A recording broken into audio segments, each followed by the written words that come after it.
Nueva, nueva entrega de Conexionistas y esta vez vamos a hablar sobre periodismo y COVID-19. Un tema pues que ha estado en el ojo del huracán debido a lo muchísimo que se ha dicho, que no se ha dicho, quién lo ha dicho, cómo lo ha dicho, los periodistas ante la pandemia. Edgar, ¿cómo estás?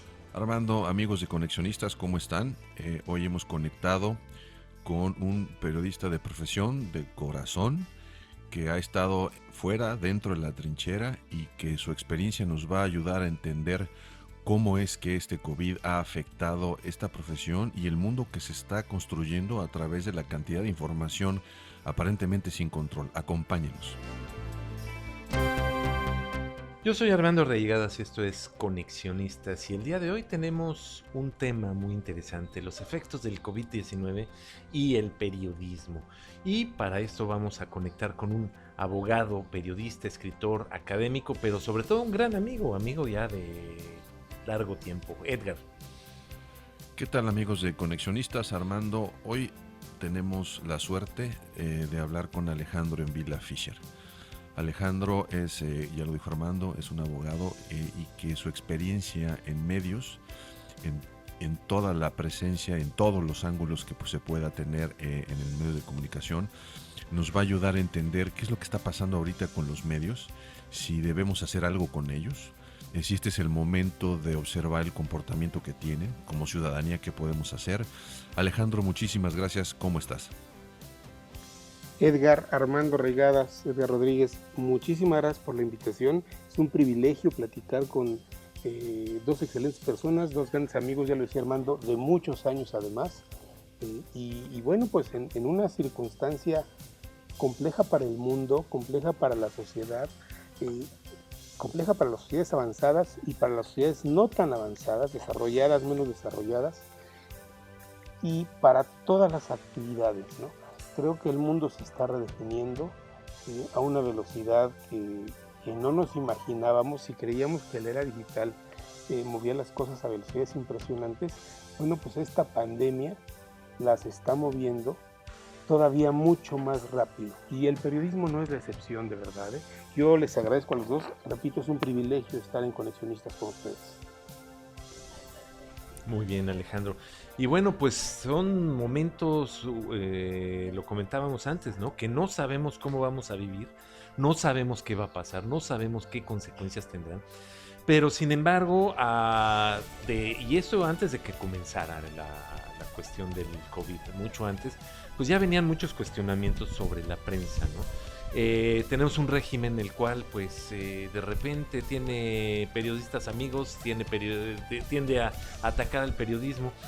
Y ahora que necesitamos esta información, ahora que necesitamos medios independientes, pues esta guerra parece que se hace más fuerte, más pesada. ¿Tú cómo ves lo que está ocurriendo ante el poder, sobre todo, el manejo de información del COVID-19? Mira, Armando, eh, yo creo que la labor del periodismo eh, sí de algún modo se está redefiniendo, y creo que es para bien. La redefinición no va a ser fácil. eh, Tenemos un régimen al día de hoy eh, que bueno, está mostrando cuál es su concepción del periodismo, una concepción que tiene muy poco que ver con lo que venía ocurriendo en este país en materia de periodismo desde hace, pues, abiertamente yo te diría, por lo menos desde 1994-95. Nos encontramos con que, bueno, a la autoridad le es muy incómodo que se cuestionen sus motivos, que se cuestionen sus estrategias, que se cuestionen sus datos. Ellos siempre tienen otros datos, eh, pero la labor del periodismo, en este momento más que en ningún otro, es investigar la verdad, informar la verdad, cuestionar al poder. Esto no es, vamos, el periodismo no da golpes de Estado, el periodismo no es golpista. Esas son ideas de militancia política. Yo creo que uno de los grandes errores que como sociedad estamos cometiendo hoy día es pretender enfrentar esta pandemia desde la ideología. A ver, los periodistas Y mira que hay buenos periodistas y también hay malos periodistas, como en cualquier profesión. Los periodistas no están ahí, no están aquí y no están en una conferencia de prensa ni para dar un golpe de Estado, ni tampoco para aplaudirle al poder. Están para cuestionar, están para preguntar, están para pedir aclaraciones. Hoy día nos encontramos en una situación, preguntabas Armando, ¿qué pasa con el poder? ¿Cómo está la relación de la prensa con el poder? Yo creo que más áspera que nunca, quizás, sí, más áspera que nunca, con declaraciones, creo yo que profundamente desafortunadas desde el poder y que no ayudan a construir unidad, auténtica unidad. Una cosa es unidad y otra cosa es unanimidad. Ver, creo que en el poder hay una concepción francamente, lo digo yo y a lo mejor suena fuerte, arcaica de lo que es la prensa. Si ustedes tienen oportunidad de leer los libros, seguramente lo han hecho, de Luis Espota, verán que esa es la concepción de la prensa que hoy se proyecta desde el poder.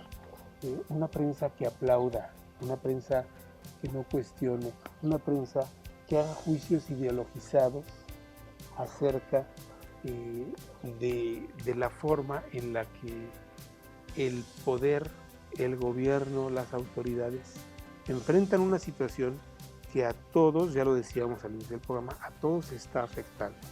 Entonces, yo creo que ahí hay un gran error, ¿no?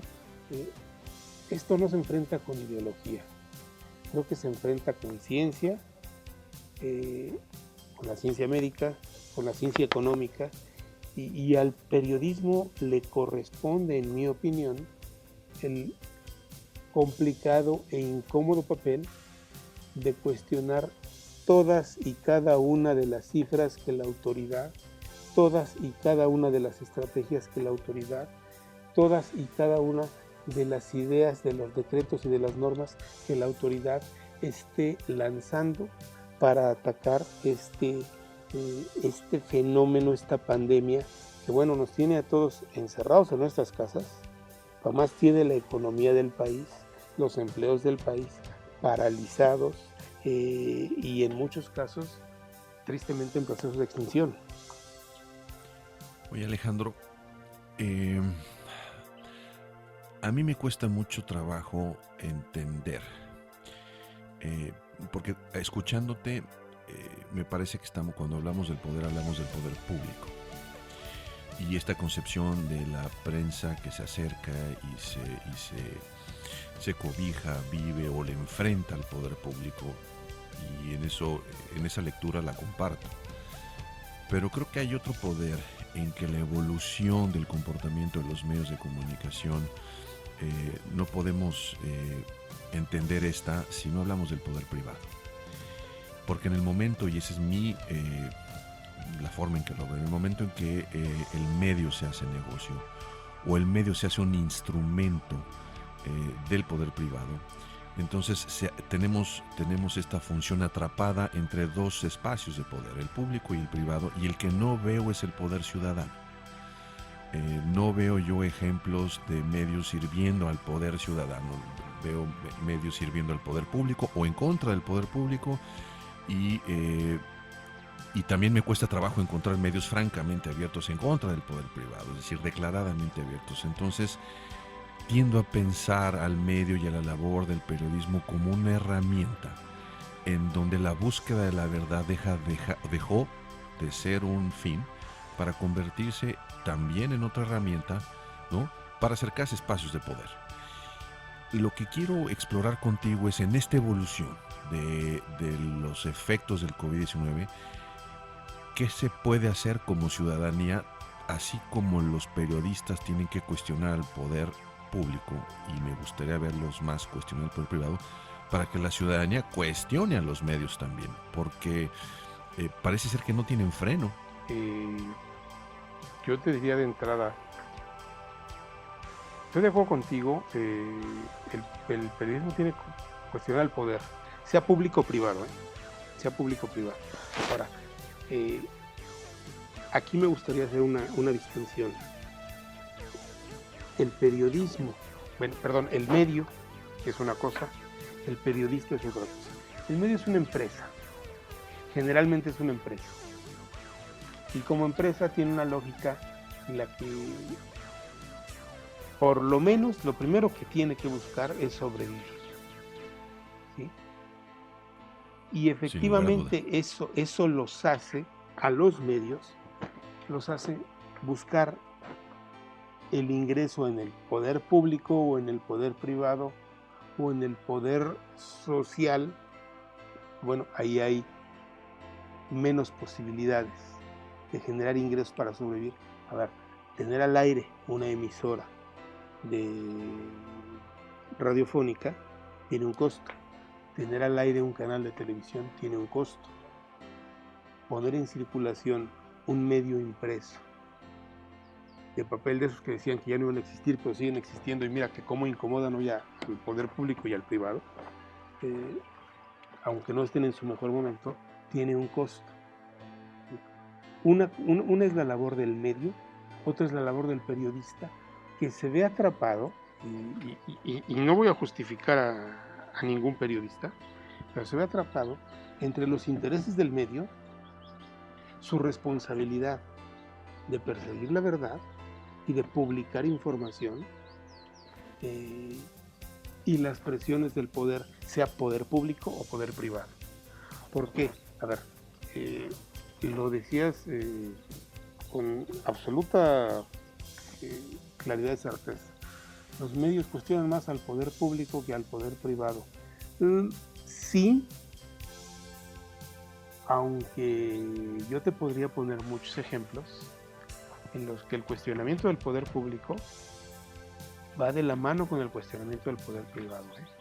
Hoy día, esta crisis sanitaria, esta emergencia sanitaria que estamos viviendo, y que ha llevado a muchos medios a cuestionar las cifras del poder público y las compras y las ventas de equipo médico, al mismo tiempo, ventiladores, por ejemplo, y esto ha ocurrido muchas veces, no, pero estoy tomando el ejemplo actual, la crisis del coronavirus y cómo ha afectado actividades, el periodismo, que ustedes analizan lo que han intentado analizar. Al mismo tiempo que cuestionas las cifras del doctor López-Gatell, muchos periodistas están cuestionando a las empresas que venden los ventiladores, el sobreprecio en la compra de los ventiladores. Ese es poder privado. ¿Sí? Tenemos la mala costumbre de darle más importancia a la crítica que se le hace al gobernante que a la crítica que en el mismo sentido y a veces en la misma nota se hace al organismo privado, a la empresa privada que hizo un negocio con el gobierno para proveerle de ciertos servicios, y podemos hablar de Trenes Mayas, de refinerías, de ventiladores, de respiradores o de mascarillas si quieres, ¿no? O de batas quirúrgicas. Hay cuestionamiento en ambos sentidos, y si nos vamos hacia atrás, esto es hoy, si nos vamos hacia atrás, muchas de las críticas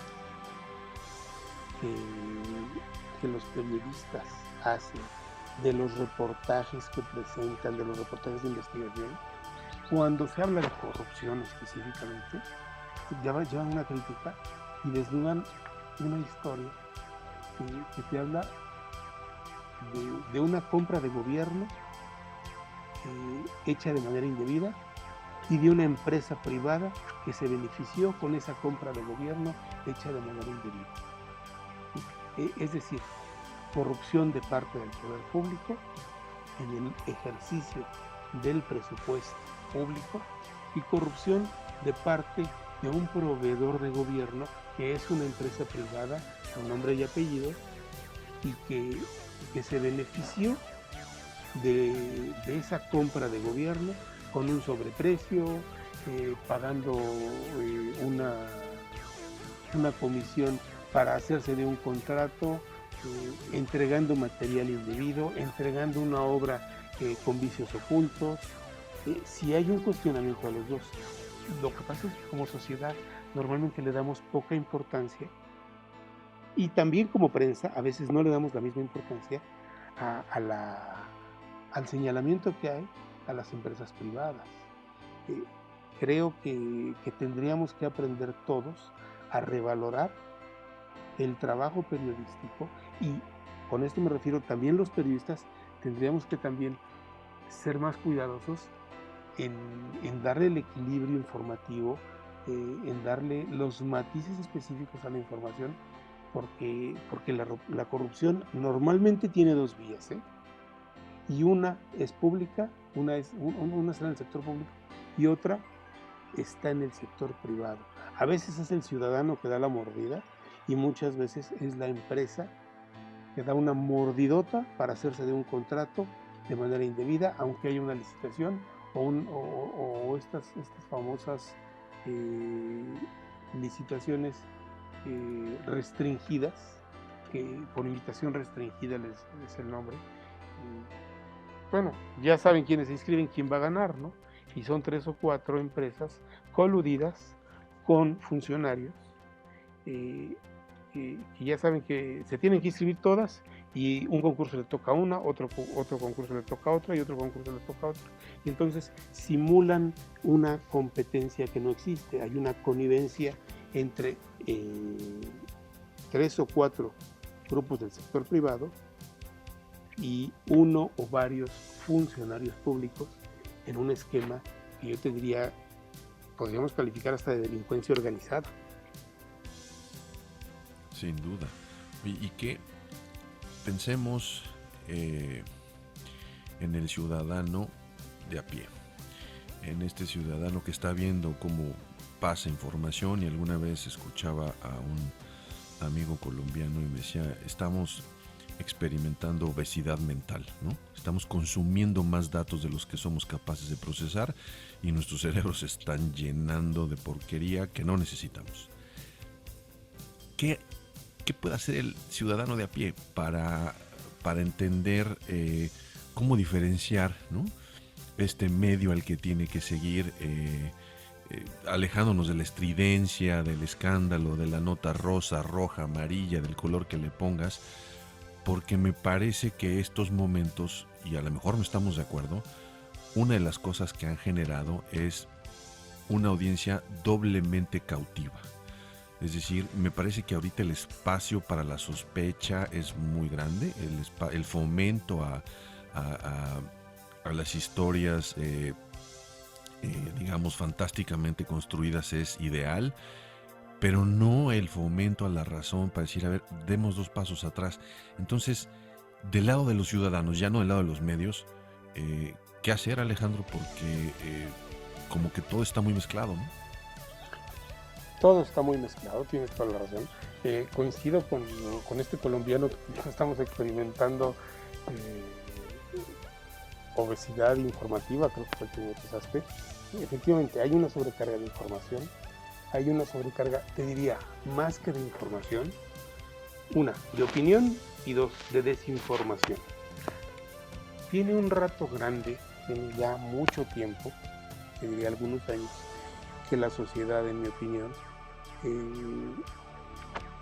experimenta una sobreoferta informativa. Esta ha ido en detrimento primero de los medios de comunicación, Los primeros que han sufrido esa sobreoferta informativa, que no toda es información, son los medios. ¿Por qué? Porque las redes sociales, que en momentos son benditas y en otros momentos son malditas, ecualizaron el terreno y le permitieron a todo ciudadano convertirse en un opinador, en un reportero, en un fotoreportero, y nos han entregado cosas maravillosas y cosas auténticamente vomitivas. ¿Qué hacer?, me preguntas tú. Digo, la verdad es que la respuesta es complicada y al mismo tiempo que sea sencilla. Yo creo que, como en muchos de los problemas de la humanidad, habría que volver a lo básico y a los principios. A ver, hoy las redes te dan posibilidad de interconectarte literalmente con el mundo. Yo estoy seguro que ustedes lo han pensado así. Una de las cosas que le da que le da una dimensión diferente a cualquier antecedente a esta pandemia es la interconexión del mundo. Son las redes sociales. Pues es Internet. Internet cambió todo. Internet cambió todo y lo cambió para siempre. Hoy sabes en tiempo real lo que ocurre en Nueva York, lo que ocurre en Washington, y no necesitas hablar con tu amigo el cónsul de México en Washington para saber qué ocurre en Washington. Necesitas tener 3 o 4 tuiteros ubicados allá que sean suficientemente serios, que tú sepas que en tu opinión sean suficientemente serios para normarte un criterio de lo que está pasando en Washington. Uno sabe y uno debe saber, y creo que es responsabilidad de la sociedad, de cada individuo, saber a qué información le prestas credibilidad, cuál pones en duda,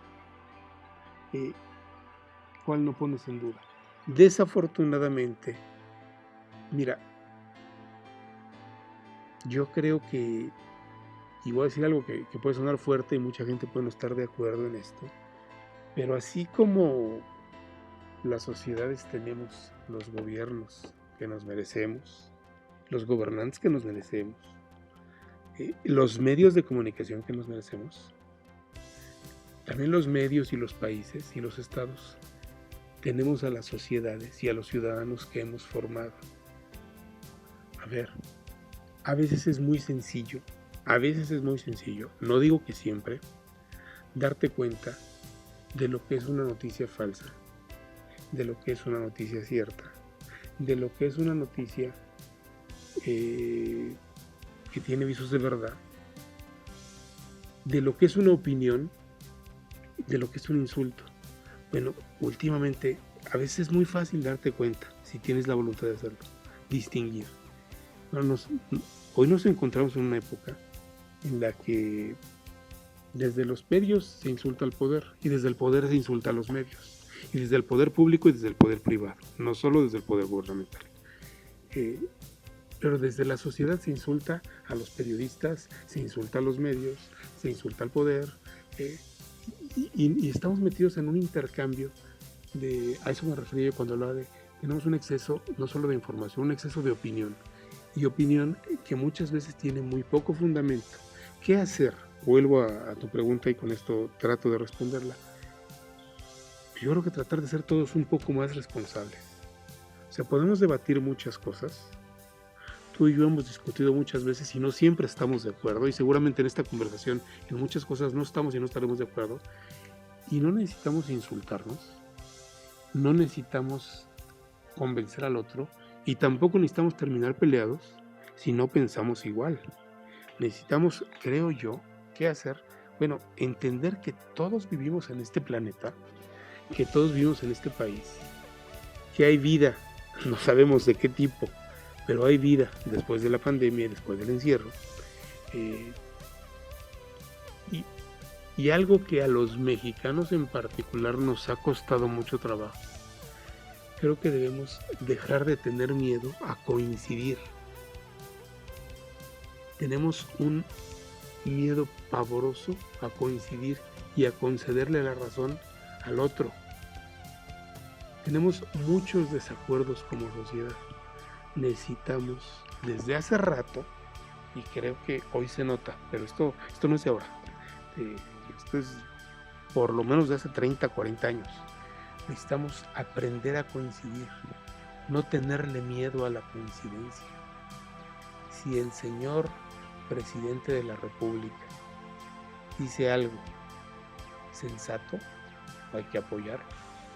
Y si dice algo insensato, hay que señalarlo.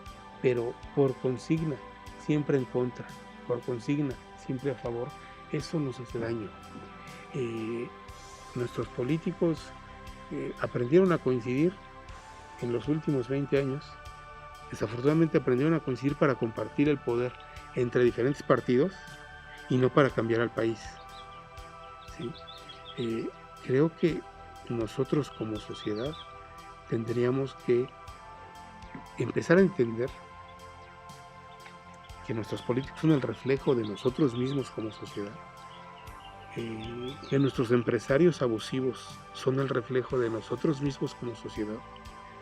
Tendríamos que portarnos más responsables todos, tratar de ser mejores ciudadanos todos, y esto pasa por cosas tan ridículas como el ciudadano que se roba la luz, cuando además ni siquiera necesita robársela, pero pues, si se puede, ¿por qué no? Si le puede poner un diablito a su casa de 10 millones de pesos en el Pedregal de San Ángel, se lo pone y vamos, esto que suena ridículo ocurre. El ciudadano que compra un Mercedes y va y lo emplaca en el Distrito Federal, y va y lo emplaca en el estado de Morelos, porque ahí no tiene que pagar tenencia, pero el vehículo circula en el Distrito Federal y genera externalidades en el Distrito Federal. Perdón, en la Ciudad de México ya cambió de nombre, yo todavía diciendo Distrito Federal. Todas esas actitudes, a ver, pues son las mismas actitudes que le criticamos a los políticos o a los empresarios abusivos. O sea, también tenemos y habemos muchos empresarios, muchos ciudadanos abusivos y poco conscientes. Y vamos, pues el país es la suma de sus ciudadanos. Creo que lo que tendríamos que hacer es, como ciudadanos, empezar a actuar de otro modo. Y así podríamos controlar mucho mejor a nuestros representantes populares, que en lugar de representarnos a nosotros, representan sus intereses, a nuestros periodistas, que muchas veces en lugar de representarnos y de darnos voz, se la dan a ellos mismos o a otros poderosos, y a nuestros empresarios abusivos. Es sumamente interesante todo esto, Alejandro. Oye, a mí me lo han preguntado mucho y me gustaría retomar ese tema, la cuestión que hay alrededor de pues las famosas fake news, las noticias tendenciosas, las noticias que no dicen toda la verdad, sino se ajustan, etcétera, etcétera. ¿Será que como ocurrió cuando se inventó la radio, cuando aparecieron los primeros periódicos, etcétera, que todavía estamos en ese aprendizaje de los medios de comunicación? Es decir, la gran mayoría de la gente todavía está aprendiendo a discernir y determinar, esta gente pues a lo mejor puede que me esté diciendo una mentira, a lo mejor esta gente puede que me esté diciendo algo que no viene al caso.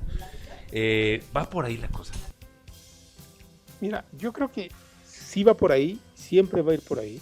Siempre, cuando decimos que nosotros ya sabemos hacer algo y ya sabemos todo, normalmente estamos exagerando y nos vamos a equivocar. Siempre va a ir por ahí, yo creo. Pero, a ver, no perdamos de vista también otra cosa, Armando. Los medios, los periodistas, los políticos representan intereses, representan puntos de vista. Y esto que normalmente suena muy satanizado, creo que tendríamos que normalizarlo más. Los medios en el país que tú me digas, y ahí está el maravilloso texto de Chomsky, del papá de las teorías de la conspiración, de los guardianes de la libertad. Los medios en los Estados Unidos representan intereses. El Post, el Times, el Boston Globe y todos los grandes periódicos representan intereses, y las cadenas de televisión representan intereses. Y yo te diría, esta plataforma nueva de canales de comunicación, que pues quizás sean medios de comunicación ya, porque hay generaciones enteras que por ahí se informan, que son las redes sociales, también representan intereses. Pero acabamos de ver cosas verdaderamente, yo diría, preocupantes, si no fuera porque ya son constantes, Twitter, una plataforma, yo diría la red social más violenta de todas. Sin lugar a dudas. Sin lugar a dudas, coincidimos, en eso sí coincidimos, la más violenta de todas. Recibiendo llamados de parte del poder político en México para que ya le bajen a las fake news. A ver, y eso no me parece extraño, ¿no? Me parece normal más en estos tiempos. Lo que me pareció extraño fue descubrir que inmediatamente después Twitter empezó a bajar cuentas de gente crítica al gobierno, que reaccionara la empresa de esa manera, y todavía al día de hoy lo está haciendo, y además de cuentas de gente conocida, de gente crítica al gobierno. Te pongo un ejemplo, la cuenta de Arnaud Enruten, le echaron para abajo, ¿no? Casi a solicitud del poder público.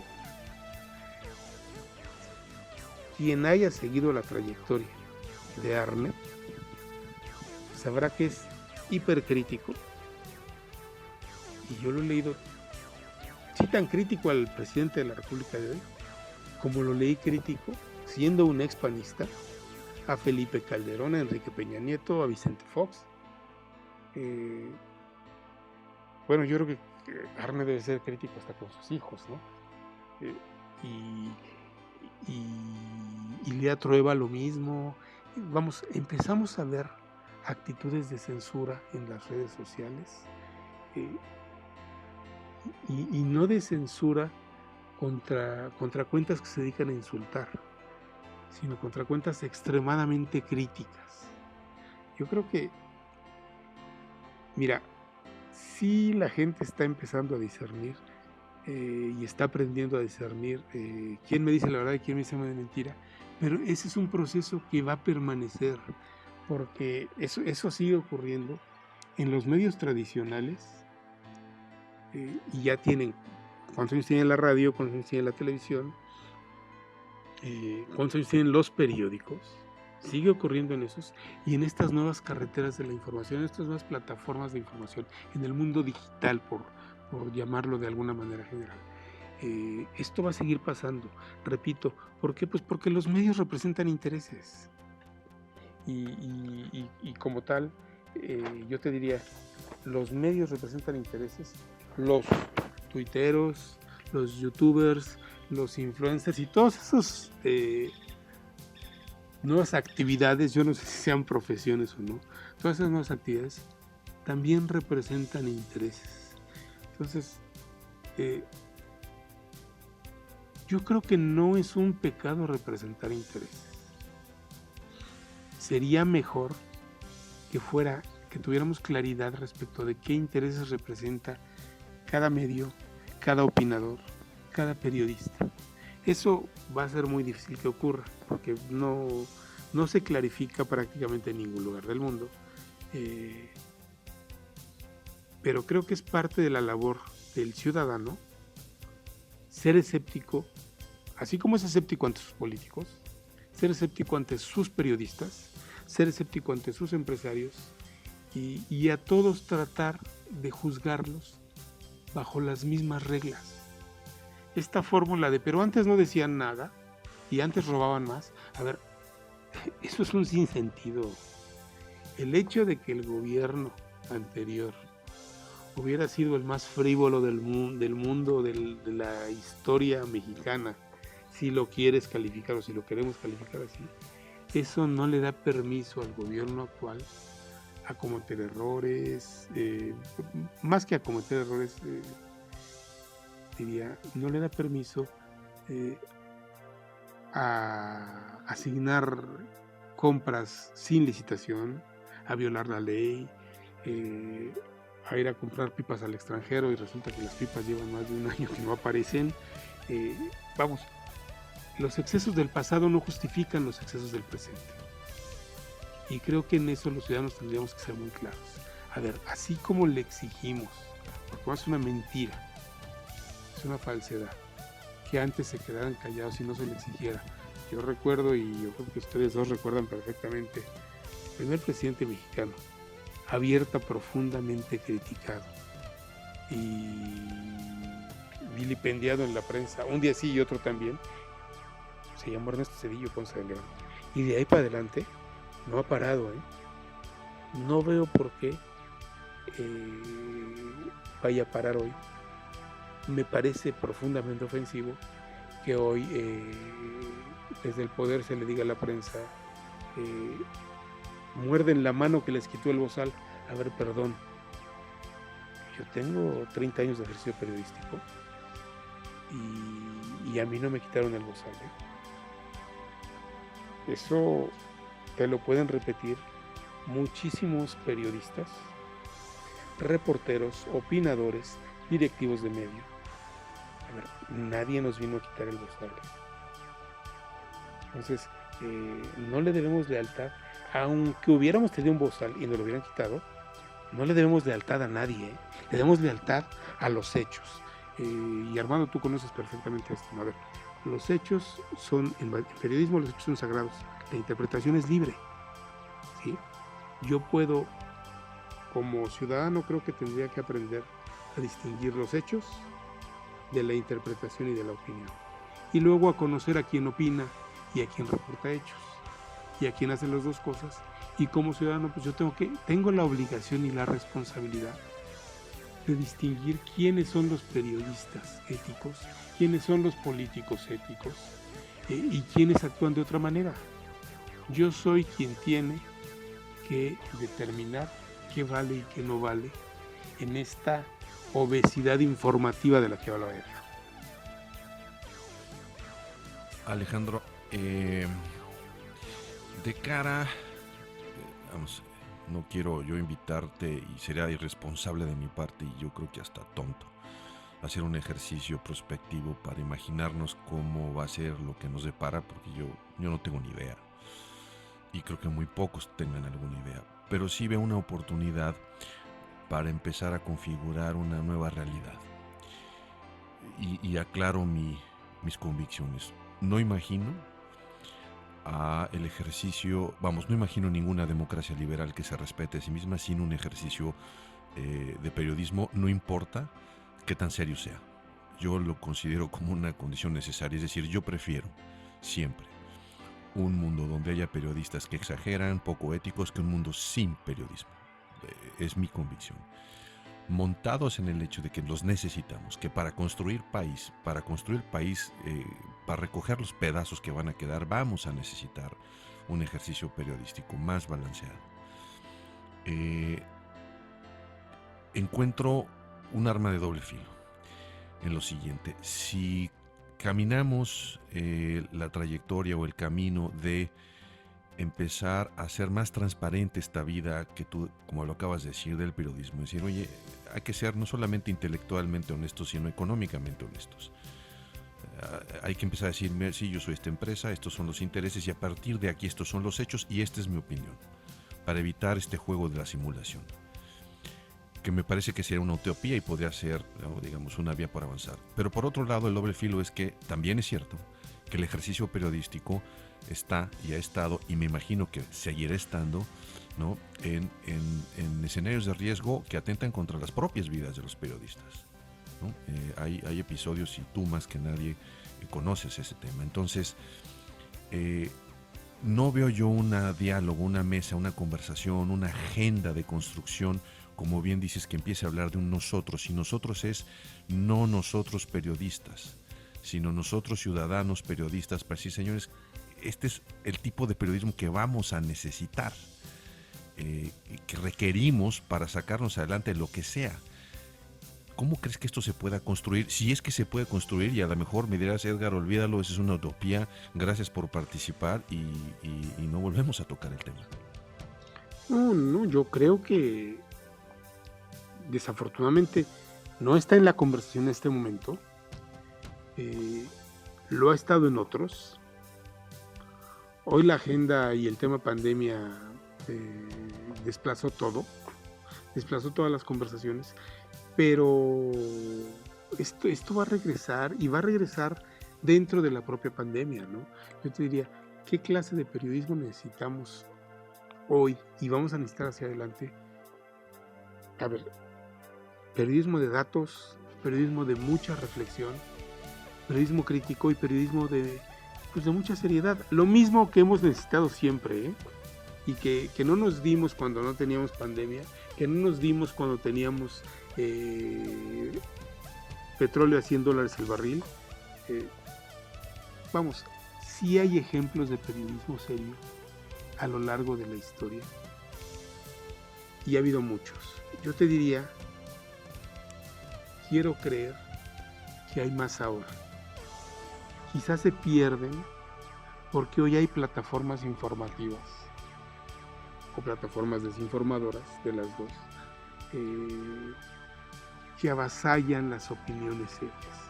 Pero a ver, opinadores y analistas serios había cuando nosotros tres estábamos en la universidad, cuando nosotros tres estábamos en la preparatoria, cuando nosotros tres iniciamos nuestra vida profesional.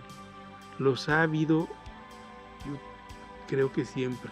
Me atrevo a decirte que hoy hay más.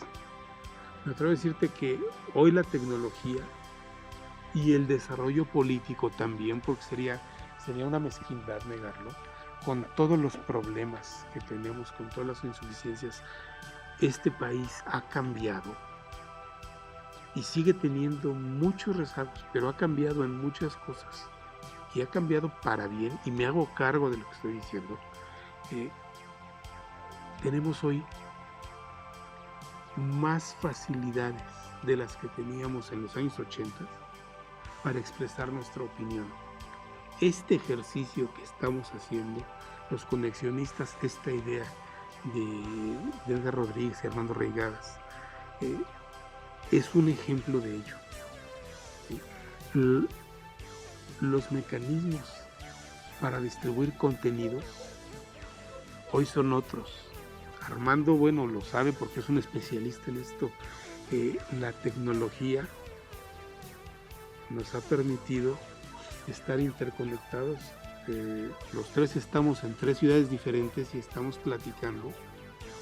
Y este contenido se está distribuyendo y se va a distribuir a gente, si quisieran ustedes, de todo el mundo. Bueno, eso nos ha permitido tener más libertad. No es que no tuviéramos libertad en los años 80 o en los años 90, es que no teníamos las herramientas tecnológicas. Pero hoy, si quieren, ustedes dos y yo podemos montar esto en video también, porque existen las herramientas tecnológicas y están al alcance de 3 personas, o de 2 o de una sola, y lo puedes mandar a las pantallas de cuántos millones de personas.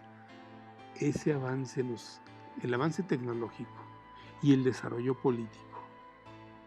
Y yo sí creo también, con todas las insuficiencias, porque no me voy a cerrar al hecho de que vivimos un mundo profundamente dispar en términos de oportunidades, pero el avance económico ha permitido que hoy cada ciudadano de este país, a ver, yo soy profesor en una universidad pública, en la UNAM, en la universidad más grande del país. Tuvimos que migrar al modelo de distancia, como todas las escuelas del país y yo creo que del mundo. En parte lo pudimos hacer con las insuficiencias que quieras, pero está caminando.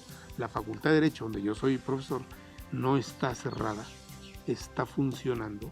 El edificio está cerrado, la facultad no está cerrada, está funcionando. ¿Saben por qué? Ustedes sí lo saben perfectamente. Porque casi cada estudiante de una universidad pública, y muchos son de un segmento, la mayoría son de un segmento social pobre, tiene un teléfono inteligente en la mano. Esa herramienta tecnológica nos permite dar clases a distancia. obviamente esa herramienta tecnológica va de la mano de un montón de herramientas tecnológicas. Si tuviéramos,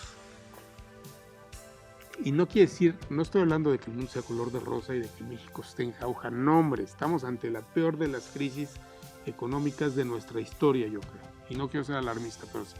Pero a ver, si no hubiéramos tenido desarrollo económico y avance económico, habría sido posible que cada ciudadano tuviera, o casi cada ciudadano, no todos, no voy a generalizar, casi cada ciudadano, cada universitario sí, casi, tuviera una pequeña computadora súper potente en su mano, que hoy se llama smartphone. Yo creo que no podemos, no deberíamos menospreciar lo que sí se ha avanzado, porque así es como se destruye el país, en lugar de construir.